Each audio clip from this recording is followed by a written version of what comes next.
Hi, everyone. First of all, I'm delighted to introduce Megan Ross, Director of Marketing and Strategic Partnerships, who's joining us from Chicago. Megan leads marketing and strategic partnerships at Fabric, whose software is accelerating innovation across the media supply chain with next-gen AI, cloud-native performance, and industry-leading tools for resource scheduling, metadata management, and content insights. Megan's career spans media, entertainment, and technology, where she has built a reputation for strong partnership relationships, cross-functional collaboration, and programs that deliver measurable customer impact. She's also a longtime advocate for women in media, having served on the board of Women in Film Chicago and helped launch the North American chapter of Rise. Welcome, Megan. And joining her is Margot Ouali, Head of Corporate and Marketing Communications at Appear. Margot oversees corporate and marketing communications at Appear, driving global internal and external messaging for a fast-growing technology company. With 8 years of international marketing experience, she specializes in brand strategy, executive communications, and integrated campaigns that enhance visibility and stakeholder engagement. Margot holds advanced degrees in management international business and is recognized for her strategic clarity, structured approach, and ability to unify teams around a coherent narrative. Megan and Margot, thank you so much for joining us today. I'm excited for this conversation. So I wanted to kick off our questions. We have quite a few to get through. First of all, if you have to summarize in one sentence, what will you be doing differently in 2026 compared to 2025? Megan, let's start with you. Thanks, Claire. Happy to be here. Hi, everybody. What are we going to do differently in 2026? So, this past year, we acquired a new business. And so, in 2026, what we're doing is we are looking across all industry events and figuring out the best places for all of our product lines to show up. What is that messaging and where can we have the highest impact? So, we're tightening up. Well, essentially, we're tightening up our event schedule and making sure where we show up is the right places for us. Okay. And Margot, there's been a lot of changes that appear. Fill us in on what those changes are and how that's affecting your marketing strategy next year. Yeah, sure. Thanks for having me and hello everybody. So this year has been very pivotal for us. We just listed the company just like a month ago. We opened offices in Singapore to deploy our operation in Asia Pacific. Launched two new products. So there is a lot for us to focus on next year. But I think the priority for us is, even though events is a key part of this industry, and nothing replaces live interaction. But for us, it's really about deploying effort in feeding our content beast to kind of create meaningful campaign and content to support our lead generation process. It's really going to be key for us. We just added more people in our marketing operation side of the house to really streamline and build this commercial marketing engine to create more lead generation outside of key events. So there's a lot of changes over the last 12 months. How is that affecting how you're planning your marketing plans for next year? Megan? Here we go. So as I mentioned, we acquired a new company and they have really rich data that a lot of event planners and industry professionals use and leverage. And something that that team has done really well is they have built up these relationships with these event organizers. And there are trades sometimes that we do. So we will provide data leading up to some of these industry events. And so something we are thinking through and leaning into this year is where can we, in some cases show up with some of our data and do some of our trades and have maybe leverage that into thought leadership positions. And so again, there is a lot of changes going on in Fabric this year, but it's really exciting. And so we're trying to figure out, like, with all this new data offering and with some of the new solutions that we're offering in Q1, how can we, attach those to different events and how can we show up in different ways? Yeah. Yeah, that's an interesting approach. What Yeah. about you, Margot? Yeah, for up here, it's slightly different. We are growing 30% year over year for the last 5 years. So next year, first, it's really about, supporting this growth, especially in new markets, which means, establishing up here as a thought leader in APAC, for instance, where we haven't been present directly. So that's a pretty great challenge and very interesting for us to kind of shift our business model and all marketing communications channels, segmentation and audience. So it's back to basics almost. And also, we launched this new product on the software side. We are, I would say, more of a hardware company for people who knows us. So that's a really good also exercise for us to enter a new market with a new product offering. That's it's a whole new education and shift we have to do on the business and on the external communication. And as I say, we just listed, which means we have now a new audience, investors, analysts that we need to also address and treat as a new customer segment almost. So it's going to be very heavy on reporting and educating about what we do to also support that growth strategy and now our listing position. Yeah, yeah. Clear communication to all parties is real key, isn't it? Yeah. What is your approach to trade shows? Will they be like in 2026? And what will we be doing differently to drive better ROI? Exactly what you just said. So, something we're really honing in on is clear messaging. I feel like all of us know that we get hit with so many messages every day. We're inundated with so many things. And so, what we're doing is we're spending a lot of time really honing in on that messaging, really being focused, and really driving key engagements with our target customers. So, we're looking at, how can we maybe put together key events? For instance, could we do an executive breakfast series tied to some of the big industry events this year? Because we know people are traveling in for these shows anyway. So, how can we maybe capture a little bit of their time if they're already in town? So, again, rethinking how do we, because, face to face interaction is so important. I think Margot just said that. Like, you can't beat that. So, how do we capitalize on those opportunities when people are all coming into the same place? Yeah, absolutely. Those breakfast events and key points when people are actually together, it's a great opportunity and a perfect time when you're at a trade show.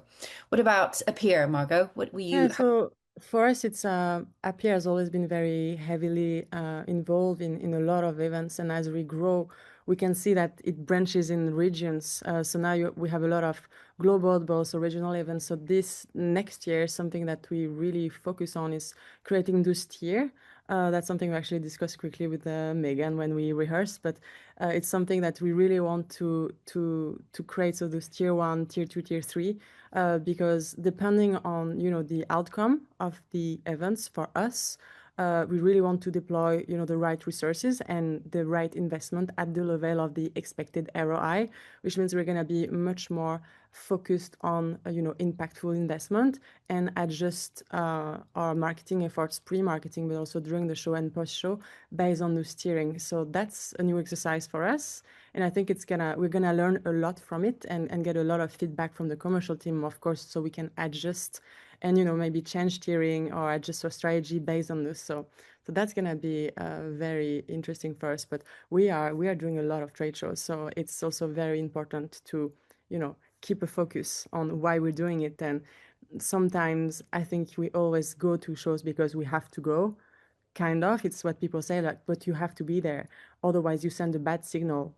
But I'm like, Mm, okay, well, let's reverse and think that through so we can actually justify why we're going there. So that's the whole exercise for us in 2026. I'm yeah. glad. Sorry, just to cut back. I'm so glad you brought that up because we're doing the same thing as you Yeah. mentioned, the tiering system, because we're a global organization like you guys are, we could go to so many events. We could probably be at 30 events every month. And Mm. so what I'm doing is I'm working with our industry leaders to kind of tier the same thing, right? Like there's the key shows we know we have to be at, like NAB, IBC will be there, we'll be showing up. But then there's so many different types of regional events. And so to your point, we're figuring out, is it a tier one? What does that look like? Is that a booth presence? Is it some kind of, strategy on the floor? And then tier two, maybe it's like, okay, do we just send team members? Tier three, are we showing up to these? Is it going to, return any ROI? What kind of customer engagements are we going to get? So it's interesting that both companies are doing that same exercise. Just like how the industry, like the audiences have fractured, the event industry has fractured. There are events for every element of audience that we're trying to reach. There's no one that captures all of them. So it's a challenge to know how you show up to all of them or any of them. How will you balance your booth presence, meeting strategy, and content creation? For example, will you doing videos at the shows, interviews, PR? What's your plan next year? Have you figured that out yet? So, as you know, Claire, because we've worked together in the past, Fabric likes to show up in unique ways when we can. So, at NAB, we had cabanas this year. We're going to have cabanas again in 2026. At IBC, Fabric has done a boat, like a docked near the beach for a couple years. And previous to that, our company leaders have done the same thing. And so, we try to curate these unique customer experiences at events. I think we're going to keep leaning into that and exploring how can we do that across different shows, and then maybe, increase that a little bit at IBC. People like hanging out on the boat. Can we spend more time on the boat? And maybe instead of having meetings, can we do a little bit more of a, we have a free hour at this time, come hang out with us. And then those kind of conversations will organically, I think, happen. But I would definitely like to lean more into video strategy this year, like Mhm. make more video. I like seeing, you know what I really like? When people do event wrap ups and it's like a quick video, it's a minute or less, or they do the daily video wrap ups and it's like, here are the highlights from the day. Here's maybe some key customers or partnerships, or if you have any stage presence. And so I would like us to lean more heavily into video strategy this year. Great. What about you, Margot? How's it appeared So we balancing we all of the probably have elements? a more traditional approach to we have a stand, boring. No, Not at I all. think no, no. We try to make it playful. I think we really try to bring the brand and the most playful element of the brand to create this atmosphere and environment where it just bring people together and they want to stay and they want to hang out. But I think we found the secret sauce actually, at least for us, what works, and it's really about the pre-marketing and planning for us. I mean, just to give an example, I just kicked off NAB planning now Oh yeah. of December. It's well underway. And I know that people are like, oh, that's too early, or some are like, yes, that's the right thing to do. But I think for us, it's really about this mix of internal planning, internal engagement with the commercial team, also prep with our PR agency. It's really about the timeline of, timing and stories for us. I think it's really important to find the right sweet spot in terms of what you want to push out, news, customer stories, announcements ahead of the show. We do a lot of, pre-booking of all of our meetings for customers. We don't have one person going if they don't have any meetings, and I think we always have 200 meeting plus at IBC, at NAB, just to name those big tier ones for us. Briefing with the journalists, with analysts. I think it's really down to now that the coming months, I think the success of the show is based on how you approach this pre-planning phase. So for us, it's very key, and that's how we systematically approach our shows. And during the show, we focus a lot on the video, as you say, Megan. I think, it's a really good opportunity to use your C-suite, use your expert and thought leader just from an internal point of view. We bring a lot of great brains at those shows, and so Mhm. it's the right time. And it's a great emulation to use them for interviews, videos. So we also try to do a lot of that because it's just content you can reuse per show that doesn't necessarily tie up to that specific event, and it has a lot of value. So that's kind of what we do in a nutshell, how we approach trade shows and that balance. Yeah. Yeah. Support what you were saying. I mean, the pre-planning I think is so key. We're already talking about NAB as well, and it's like NAB is coming, and it's like I know it's only December, but Yeah. it's gonna be here really, really fast. And kind of to support what you said, I also cannot emphasize how helpful it is to pre-plan meetings. Our entire team, most of the day is booked every day at these big shows before we go. And obviously there's some flexibility and meetings have to get, rescheduled once in a while, but everybody going has a plan for that day. It is not like we show up and hope that the meetings happen, or we hope somebody, casually walks by and wants to sit down and engage on our products. So we do a ton of pre-planning. We do all of our meetings pre-booked. So I agree with you. I think that is super important. And then I manage a lot of our partnerships here, and I even set all of my partnership meetings in advance because Mm.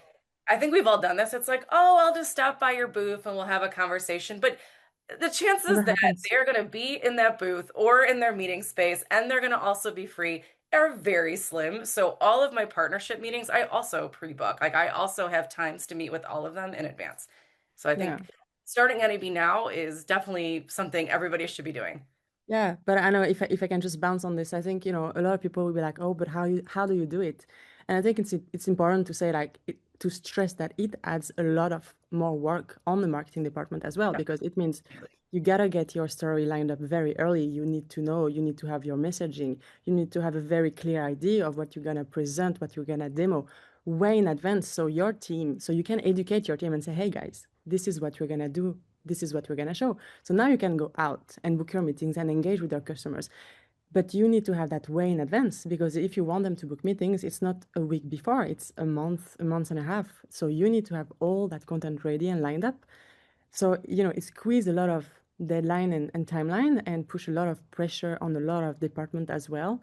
But I think it's really valuable. I mean, it's the given those shows are getting so expensive as well. We haven't talked really about budget, but if you go in those shows like your fabric and appear, it's a lot of money, and we can't afford not having our team ready, our customer lined up, and our agenda fully booked. Otherwise, we can't justify going there.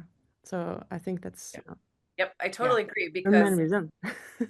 well, guys, I mean, like when we were talking about some of our product releases, we're tying them to lead up to NAB because Mhm. I feel like you always want to give your sales teams and your teams going, what is exciting? Why do customers want to meet with us? Why are they looking forward to meeting with us and spending their time with us? It's because we have these key announcements and we're going to be talking to you about this in person at these shows. But to your point, that means we have to be organized and we have to be like, okay, what are these key announcements and how are we promoting them and what is that messaging leading up to these big shows? So again, it sounds like we're very much aligned on how we're prepping for Yeah. these. Yeah. Yeah. NAB is a season, and It's we a are season, well into the yes. season. And it is all about pre-planning. Rocking up to these shows just doesn't work. It's wait, I think there's some stats out there that IBC and NAB, and I forget the exact stats, but it's like 80% of the people that are there, or there's like 80% of their time is already booked before they walk through the door. So the walk by traffic will be minimal. It'll be a nice to have, but really what you're building there is a meeting environment for people that you've already reached out to, and Mhm. it happens now. Mm. Yep. So, where do you see wasted effort on budget around trade shows today that you'd cut or refine next year? So, Megan, first with you. I know last year was an interesting year for Fabric, being involved with your acquisition and how you spent your budget last year. You obviously learned a lot because that was your first year with Fabric. How would you change next year? I don't think we wasted any budget. Everything is a learning experience. And I'm not just saying that because it's true, right? Like sometimes you have to show up at things to know if they're bringing the value that you need or if they're bringing enough ROI for you to justify going again. So we did have some learnings, obviously, this year in 2025. And so how we're showing up and maybe what I'm going to look at a little bit more is when we attend some of these shows what are some of the hidden costs that sometimes you don't know about? We talked about this, I feel like previously when we were all chatting, but for instance, we have a meeting space. We're going to rent a fridge. Great. The fridge is only $100 to rent, but to keep that fridge running is $500 or $400 a day for continuous power. So all of the stuff in the fridge doesn't go bad. So that was a learning thing for me. I hadn't done that before. And so it's those kinds of things when we're examining the different shows in 2026, all of the little hidden costs, I'm going to have to like really think through that. And if it's going to cost this much money, can we pivot that into more of a thought leadership opportunity and not, a fridge running on continued power? And it's just learning. It's just learning and figuring out, how we pivot those funds. Yeah. What about you, Margot? What are you planning to Yeah, I mean, I think hear it's the same or as Megan. We really try to. I mean, the good thing is we've been doing the trade show for many, many years, so we have great insight on the hidden costs. But I think, overall, it's really look at what you're trying to provide with your stand, because Mm, you will maybe you can optimize. And I'm talking, demo setup or anything you would show at your stand. Just try to see what it means in terms of cost versus value. And I think it's very important, especially for smaller exhibitors who, can't necessarily afford a live internet connection at the trade show. I mean, uh, any other examples, but it's getting any other service is getting really expensive. And so I would say just look at the overall cost and if you have to adjust your stand offering based on that, because uh, at some point there's a limit to how much you want to spend for again ROI. And I think a second point that is quite important for us at Appear is making sure we send the right people.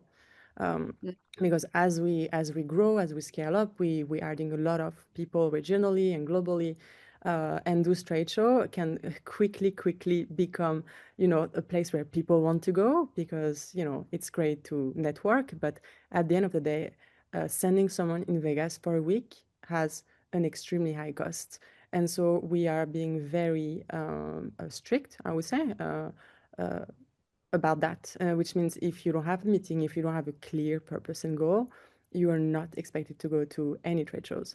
And that's something that we are, monitoring closely because we don't want this to be considered as reward trip.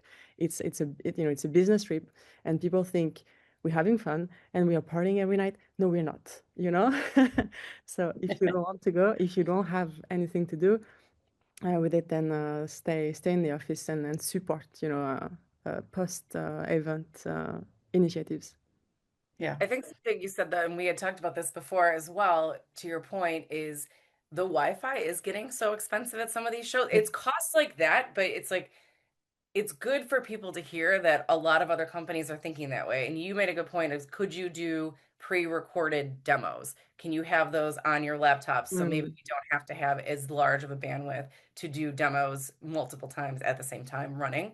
And so that was something we also incorporated this year because we had some learnings from really, really expensive Wi-Fi that sometimes was working. And honestly, sometimes that really expensive Wi-Fi that we paid for wasn't really helping us, and the bandwidth wasn't that great and the speed wasn't that great. And so we were doing the same things. We're like, what can we have on our Mm. on our laptops that are pre-recorded, so in that kind of situation we can still give our customers a really good experience, and then our sales teams can follow up post show if they want to do more of like an in-depth live demo.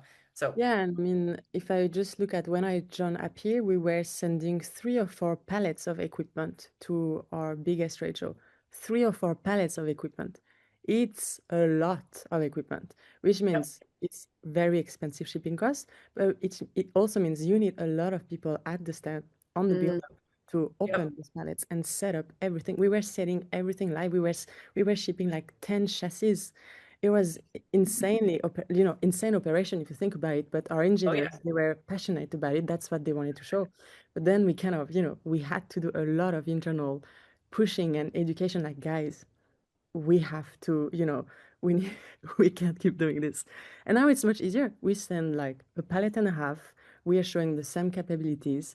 Even better, we just do remote connection to our office in Los Angeles or in the UK or from Norway.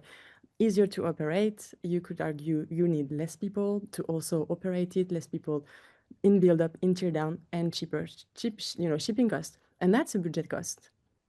I That's remember I remember when I first learned about drayage costs, and I was like, what? We have to pay to move things from the door across the floor to our booth?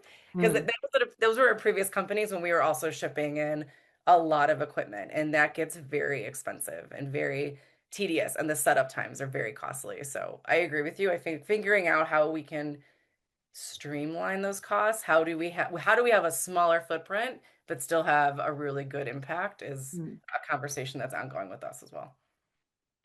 So we could talk forever about trade shows, and I want to make sure we have time for, because I know both of you have some interesting initiatives outside of just doing trade shows this year. Um, and we've only got a few more minutes left in our section. What's one tactic or channel that gives you the biggest impact for the smallest investment?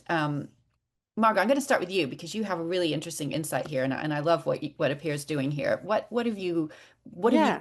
what are you doing So that has so impact?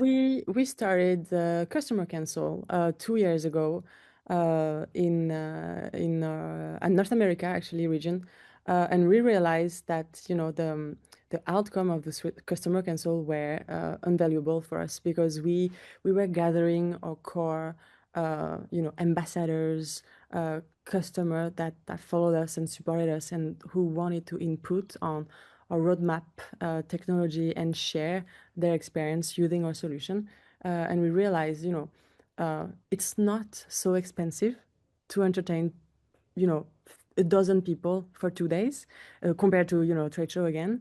But it brings so much value because we send our C-suite, we send our tech guys. The customer, they actually invest their time, which means they are committed and engaged. to open conversation, and then it just brings so many good topics up that we didn't think about. So as an example, we had, you know, those different sessions. We had customer talking about how they were using our equipment among themselves, and they were realizing that, oh, they could do this or they could do that. And even on our side, we were learning a lot about how do they use it in a real life production environment. So that's extremely valuable. And the success of the one we launched in North America 2 years ago, we are now replicating in every region. So we launched the one in EMEA this year. We are launching one in the UK in January. So it's a really good program that now we're driving across each regions, that I think we're gonna keep doing because it's just very good. So I cannot not recommend you guys to try it, even in a smaller scale. It doesn't need to be 2 days. It can be one day. It can be in a meeting room at IBC before the show starts. You have the 3-4 hours. It can start very small and you can scale it. But I think there's a lot to learn from direct feedback with customer and interaction, especially for a tech company like us that is growing and developing product. We need those touch points. Yeah. So that's one thing we do. Great. Meghan, what's one tactic or channel that gives you the biggest impact for the smallest investment? I know Fabric is very innovative with their marketing strategy and budgets. Well, thank you. We try to be. The overall investment isn't cheap, but my partnership, like I'm managing our partnership with AWS, we are leaning very heavily into our AWS relationship, more so in 2026. So the overall investment isn't inexpensive from time and resources and budget perspectives. However, due to that relationship, when we're able to join one of their partner days, they do so many great events, and we're able to get in the room with 30 account managers that are managing all these different media and entertainment customers that either we are in or we want to be in, and we're able to kind of give that high level perspective of how Fabric solves those problems. That is time well spent for us. So it's like a small investment to travel one of my salespeople there, but to have that focused attention from those various account managers is key for us. It is very important, and we're going to lean heavily into that more so in 2026. Yeah, working with partners is so key because I love it's, it. I think with a lot of my clients, the technology is one part of a bigger workflow of which you can't tell the story without leaning into partners, and doing joint marketing with them is so key. And it's Yep, I totally agree. And like, I mean, that's just something else we're also going to focus on. Anytime we can pull in a partner and you can tell that wider story and give a customer that bigger vision solution versus, well, I contribute this part, but you're going to go have to have all these other conversations with these other people. When you could pull that all together and just present that, I think that is key. It's really good when we can do that. great. So, Megan and Margot, I have so many more questions for you, but we're going to pause right now and we're going to go to our next segment where we have a pre-recorded conversation with Lisa Collins and Charlotte Wheeler, who is the director of UK trade show MPTS. And then we'll come back at the end for some Q&A, and I might ask you some more questions I have for you.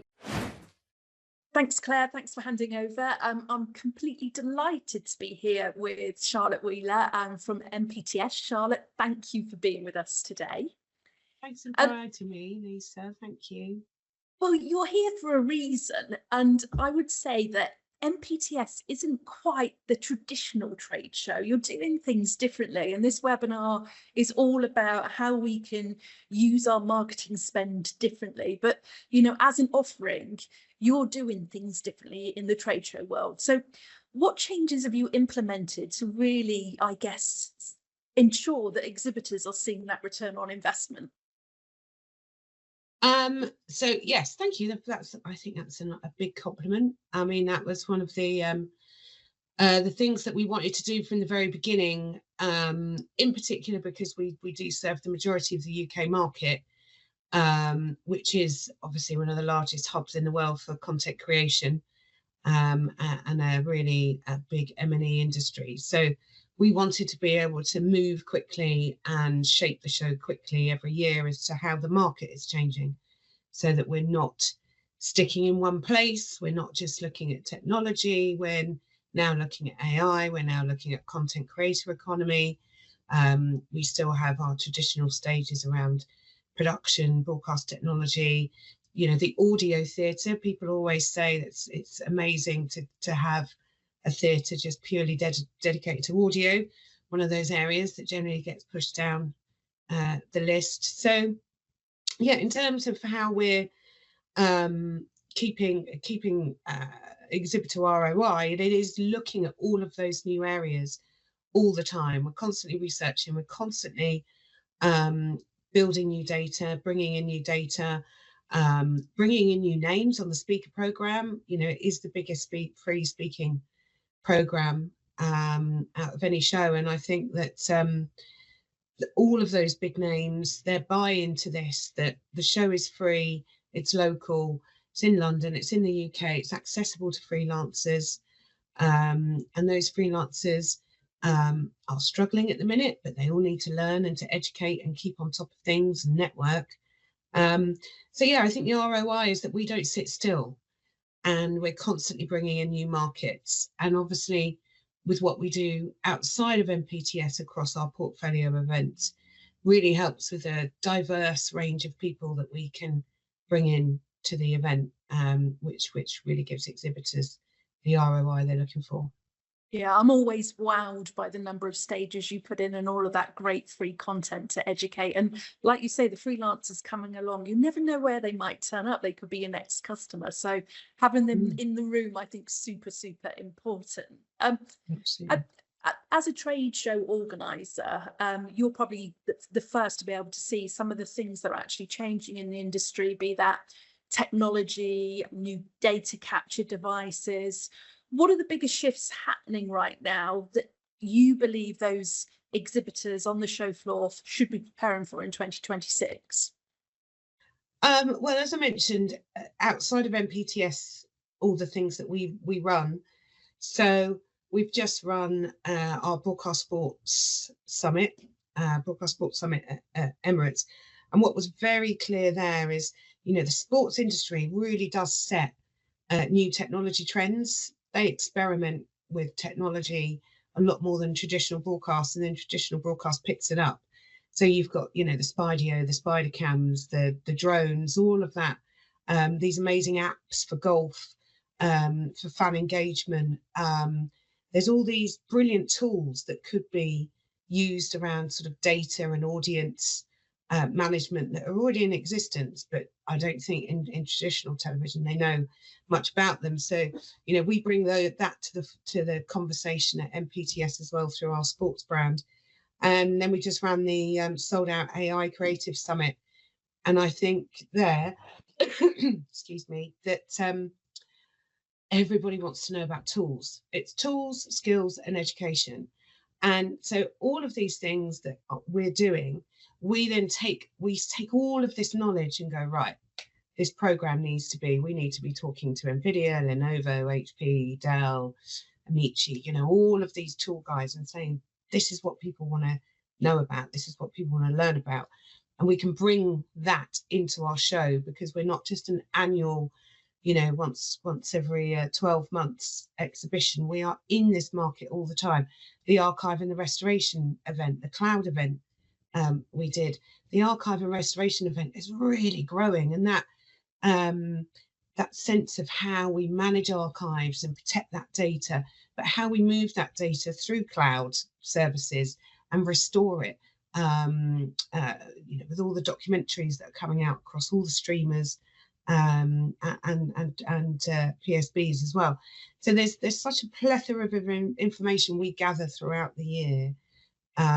So definitely the trends are sort of new emerging techs in other areas that can be adopted into traditional. I think also this content creator economy. So we keep reading how all the broadcasters need to get into YouTube. They need to be reaching these younger audiences. They need to be working with content creators. They need to be finding the next Mr. Beast, basically. You know, because traditional content now is not, it extends from, okay, we do a documentary, we do a podcast, we do a book tour.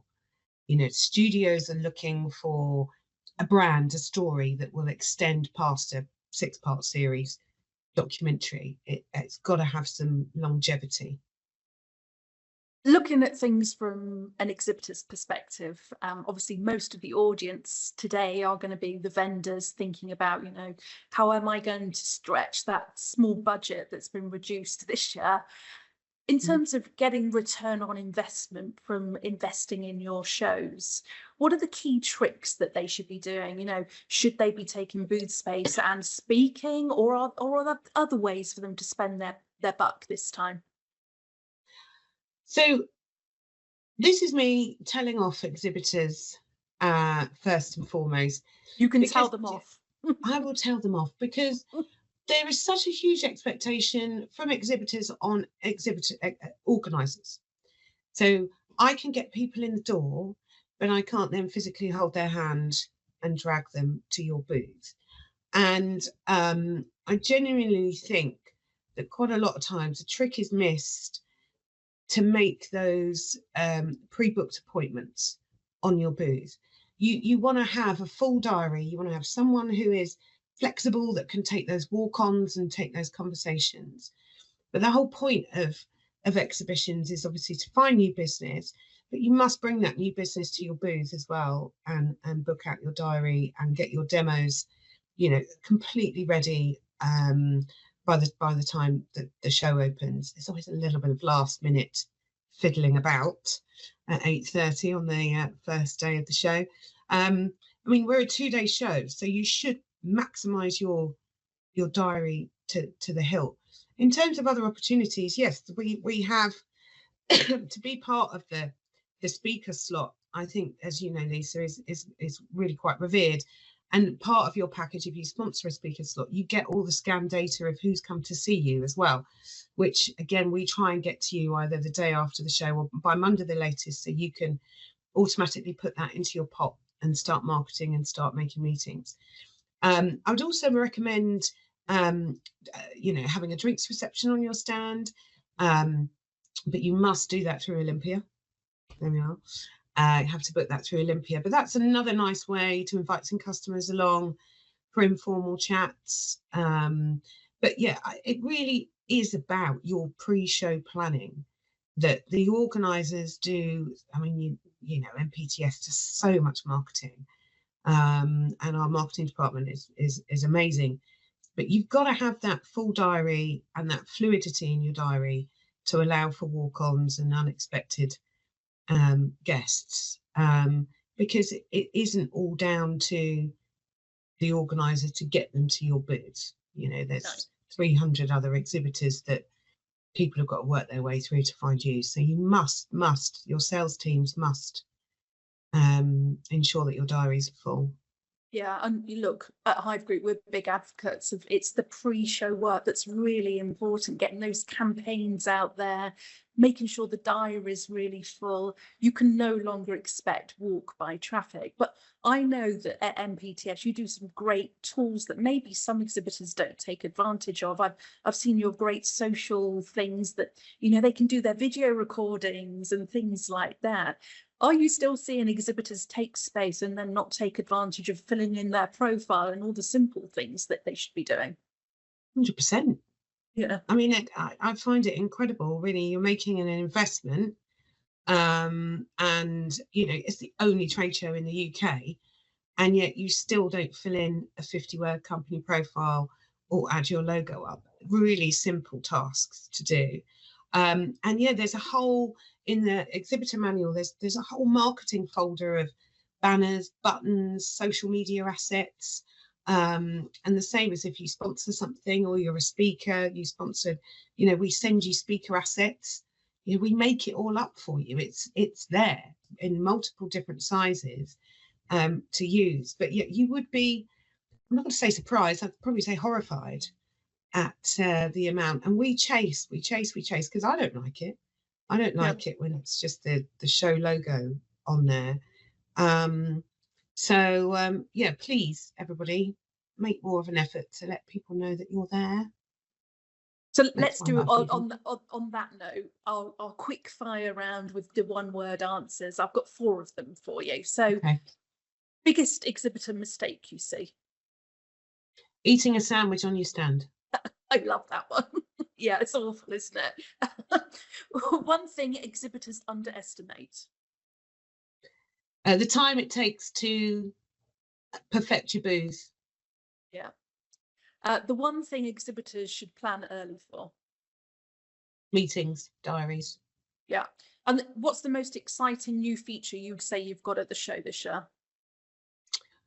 I think that content creators hub, the theatre is going to look great upstairs. So yeah, looking forward to that one. And then if you could share one key piece of advice for marketing leaders planning their 2026 strategy right now, what would it be? well, if you haven't booked already for MPTS 2026, give me a call. Nice plug. Especially if you're looking at sponsorship and content, because that gets really full, because as you know, we try and keep a mix of editorial and sponsorship. I would say be open to everything, and also in relation to us, don't forget that we're not just a trade show. We are broadcast magazine, we're broadcast tech, we're broadcast sport, we're in this all the time. If you don't subscribe to the newsletters for tech and sport, they're free, so get on there. We also have AI media news, and you know, we are a massive hub of information that you can feed into your company, into your data, into your prospect lists. Read stuff, take the time to read the news and the industry news. And I always say, you know, take an hour a week on your LinkedIn and just see where people are, because that will help with all your planning as well. But yeah, hurry up if you haven't already. I know there's a number of people that are already having their MPTS stand planning meetings, which is very good. Brownie points for them. We've got our exhibitor open morning again coming up in February. So if you are an exhibitor and you're watching this, look out for that. That invite will be coming soon. And use that. Do come. It's a free exhibitor benefit where we get you all to Olympia. We do some presentations, tell you about all these amazing tools that we're using this year, what are all the marketing opportunities, how you should be preparing, and you just get to network with other exhibitors as well. So yeah, please do use that as an opportunity. Amazing experience. Thanks, Charlotte. And I think that one key thing for me is, you know, a trade show isn't just a 2-day event. What you guys do so well is make sure that it comes across the whole year and it feeds into every campaign. So thank you for sharing all of that great information. I'm looking forward to being at the show and looking forward to seeing everybody there. So thank you. And back over to Claire for the rest of the panel. That was amazing. I always love talking to event directors and trade show organizers to get an understanding of how these are all organized and their top tips, because they see it all. So that was a great conversation. So we now have a little bit of time for Q&A, and to finish our conversation with Meghan and Margot, I'm going to hand this over to Lisa now, because she has some Q&A from the audience and can help maybe drill into some other areas that we didn't cover earlier. So over to you, Lisa.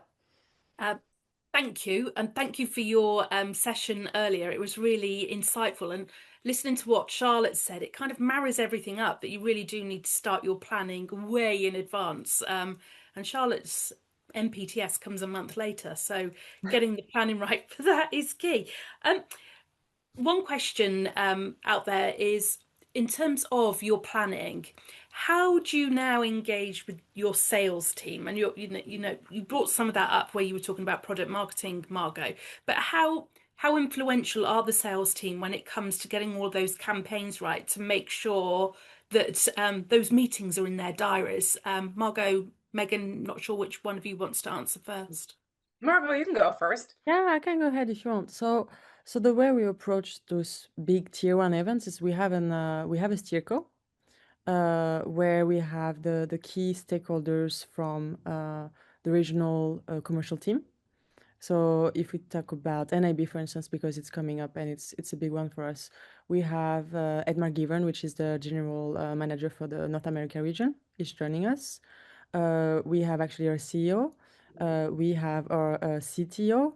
So we have, key influential people who make sure we actually drive, our event and touch base with the strategy. And then they are all in charge of aligning across department.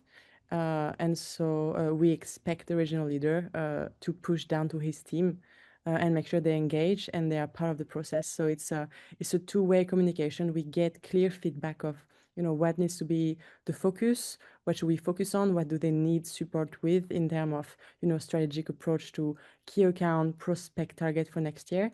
And we also get to push down our process and standard on how we operate and run events. So it works pretty well, but you need a tight engagement. And so it's a lot of, it's pure collaboration within your department. That's something that you need to create if you don't have it. And you need to create this time where you can actually sit and discuss with the brains that are behind, strategic initiatives for revenue, growth. And that's how we do it. Same with you, Meghan? Yeah, I was just going to say product, sales, marketing all have to be aligned. I have worked at organizations where sales and marketing are not talking together, shockingly enough, and it never works. Like you have to be aligned.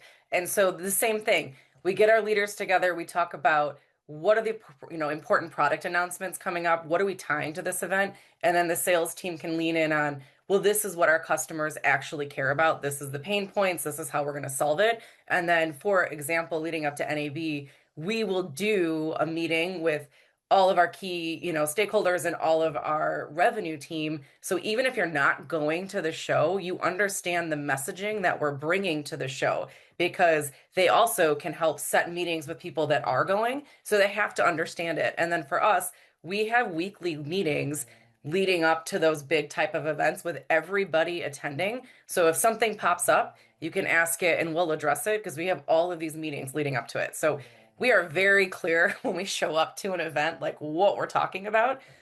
So I think, again, it goes back to the pre-planning. And I love that Charlotte said that just in that video. She was saying Yeah. the meeting's pre-booked. I was like, check and make sure I'm reading. I think she said to make sure we're reading. So Yeah, definitely. And away from the trade shows, how are you generating those sales leads that aren't coming from, the trade show floor? Are there different campaigns you're working on, or are there different outreach methods? Meghan, what are you doing? yeah, of course. So yes, I mean, like campaigns are important. We just launched a new customer facing newsletter. And so what the hope is that we are including key product updates, key product features that will incite conversations with some of our legacy customers. They'll be like, oh, I see that you guys are launching this new product feature or this new product offering. Can we talk about that? Maybe there's an upsell, maybe there's an upgrade. But going back to also SEO strategy on our website, we're really diving more into that and making sure that that is in line with our, the keywords that people are searching for and how does that circle back to our sales teams and how are we following up on those leads. So I think it's just like they all work together, right? Like you want eyeballs to go from a customer newsletter to your website to a LinkedIn post and then come back ultimately and then talk to your sales team. So Yeah. Yeah, I Margot. mean, yeah, completely agree with that. It's a big mix, but it's actually very interesting for us because now, as I said at the beginning, we are investing heavily in this whole operation, marketing, commercial engine because those events are not the core of our new prospect lead generation engine. And I think it's important to say it because it's a lot of time, it's a lot of money, but it's not the only channel. And so we need to run all of those programs at the same time. And for us, it's really about having a clear view on your segment and your target. And that's a work that we are actually doing now, refining this. We play in different market. Okay, who are the subsegment? Who are the targeted account? And it's a lot of work with your commercial team to be like, okay, give me your 20 target for the coming quarter based on which application, which solution do you want to push. So we really try to tie that biz dev, work that you call it business development with, key campaigns and content that matters. Because for us, it's really about, quantity over quality. We are not running 30 campaigns in parallel.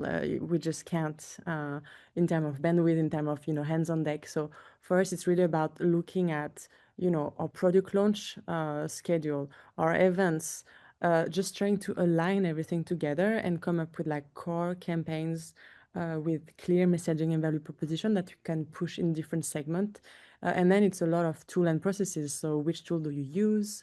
How do you enrich your data? And of course, a lot of work on your website. It's about enriching the content you have. We do a lot of SEO work using AI, actually. That's going to be a big focus for us next year.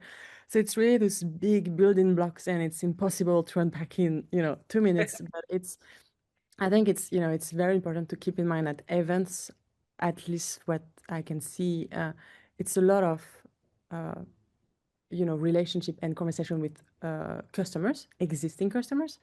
And yes, you're gonna get new prospect and new account, but they're not gonna walk in, which means you had to engage them now through your campaign, your digital content, all of your research. And maybe you're gonna get 20% of your audience as new. And the goal for us next year is to increase, that number of new prospects. That's what we want. And it takes a lot of work on, off show floor to achieve this. A 100%. And sorry, just to kind of tag on to what she was saying is I think identifying the key personas per segment is so important. And that is something that we are heavily examining and leaning into in 2026, especially with these new product offerings, because you talk to those different types of customers differently, and the messaging has to align with what they care about, right? Not everybody's going to care about the same message. You have to identify your various personas, and then you have to say, what is the ICP per persona? And then same thing. So all of the work off the show floor, it's a lot. It's but they all play together, right? Like it all works together. Yeah, and I think it adds complexity and layers in, the whole messaging, as you say, because once you go down to your buying committees and your persona, then it's very different to talk to your decision influential person than to the engineer who is hands on your box, right? And once you see that, you realize the array of content you need to Yeah. write, to push out. And so going back to collaboration, yes, you need a lot from your product team, your product marketing team. You need support from your commercial team. So it's a balance to find. But at the end of the day, I think it's important to also stay focused. There's so much you should do, could do, but you gotta focus on the big things that have big impact, because I feel, especially on the marketing, you can always add more, Yeah. less budget and more and more and more. But at some point, you need to draw a line and say, okay, look at your data, make data-driven decision. What is it working? What is not working? And it's fine, trial and error. And I think at least it's an approach at Appear that we really try to have in our work. It's like, okay, let's try to launch this. It's new, it's different. Did it work? No? Okay, it's fine. Let's find another way. And I think it's super important to not get stuck into your old ways for the sake of doing it. Agreed. And personalization is key. And I've seen some research of late that suggests that your buyers, your new customers, are going to be doing all of their research in advance of even having a conversation with you. So making sure you've got that really good quality content on your website and in your emails, and ensuring it's personalized is even more important these days. So yeah, definitely. Margot, you brought up that kind of buzzword, and I just want to touch on it a little bit in terms of internally and your processes.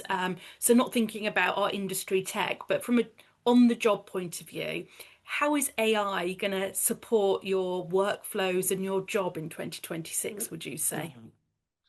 I think we're still trying to understand how AI is going to help us. It's such an interesting topic, but the way we use it now, it supports us a lot in terms of content, proofreading, improvements. But we are looking heavily into how AI is going to help us on our SEO, or data enrichment tools. So it's really about creating automation with more data enrichment. So we're actually looking into it. We have someone in house now that has a lot of experience, but I feel like we don't have all the answers. And we have agencies we work with, and we ask them, and it's like, well, guys, we're also learning and it's changing. So I feel like it's definitely helping us, and I can see it being part of a bigger part of what we do as a, the third hand. But it's hard to define exactly how AI is going to impact the future of our job, because I feel like it's every day you could find a new use case, to be honest. Yeah, exciting times to come. Yeah, Meghan, it is super exciting. Meghan, final word from you on AI? Oh, AI, that buzzword that we hear all the time. No, so we actually have a lot of product announcements coming in Q1 that's using and leveraging AI, that's embedding in our products, and it's going to make our workflows much more efficient. And I think our customers are going to be really excited. So from a product perspective, we are definitely leveraging AI. From a marketing perspective, to Margot's point, we're also looking at tools and kind of how do you embed this and how do you use this? Like right now, of course, I'm personally using it as like a finishing tool, but it's my thoughts. Like I'm writing everything or I'm putting that together, and then I might just be like, oh, tighten this up or whatever. So we're exploring different ways, but we do have a leadership team that is suggesting we all very much lean into AI and understand it because it's not going away, right? Like it's here to stay in some capacity. And so I think all companies are like, great, we have it. How are we using it? What's the best way to use it? And so that will be an ongoing conversation in 2026. Excellent. It's the World Wide Web of the 90s, I say. It's coming and we're all going to be embracing it. So that's great. Thank you. Claire, did you have anything further to add? We're nearly on time, so I wanted to wrap up, make Yeah. sure we're on time. I think we're on time. I think this was a brilliant conversation. Thank you, Meghan and Margot.